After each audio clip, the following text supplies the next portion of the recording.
वैशाख मास के शुक्ल पक्ष की पावन द्वादशी तिथि सनातन धर्म में अत्यंत पुण्यदायिनी मानी गई है। ये तिथि भगवान विष्णु, माता रुक्मिणी और भगवान परशुराम की कृपा प्रदान करने वाली कही गई है। मान्यता है कि इस दिन श्रद्धा से पूजा करने पर पाप नष्ट होते हैं और अक्षय पुण्य की प्राप्ति होती है। पुराणों में वर्णन आता है कि इस दिन भगवान विष्णु के माधव स्वरूप की पूजा करने से जीवन में सुख, शांति और समृद्धि आती है।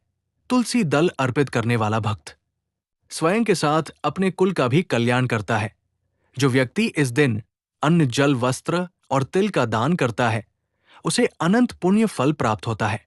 इसी दिव्य तिथि को रुक्मिणी द्वादशी भी कहा जाता है।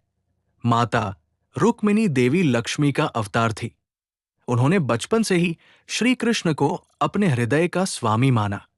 जब उनका विवाह शिशुपाल से कराने का प्रयास हुआ, तब उन्होंने श्री कृष्ण को संदेश भेजा, भगवान श्री कृष्ण आए और रुक्मिणी जी का हरण कर उन्हें अपनी अर्धांगिनी बनाया। ये कथा सच्चे प्रेम और अटूट भक्ति का संदेश देती है। ये तिथि परशुराम द्वादशी के रूप में भी पूजनीय है। भगवान विष्णु के छठे अवतार परशुराम जी ने अधर्म का नाश कर धर्म की स्थापना की थी। उनका जीवन हमें शक्ति और ज्ञान के संतुलन की शिक्षा देता है। स्कंद पुराण में एक अद्भुत कथा मिलती है।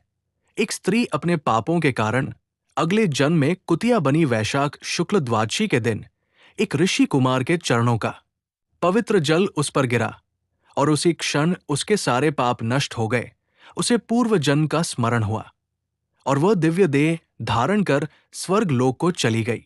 इसलिए कहा गया है कि वैशाख शुक्ल द्वादशी केवल एक तिथि नहीं, बल्कि पाप से मुक्ति, प्रेम की प्राप्ति और भगवान की कृपा पाने का दिव्य अवसर है। जो भक्त इस दिन सच्चे मन से हरि स्मरण करता है, उसके जीवन में सुख, शांति और मंगल का वास होता है।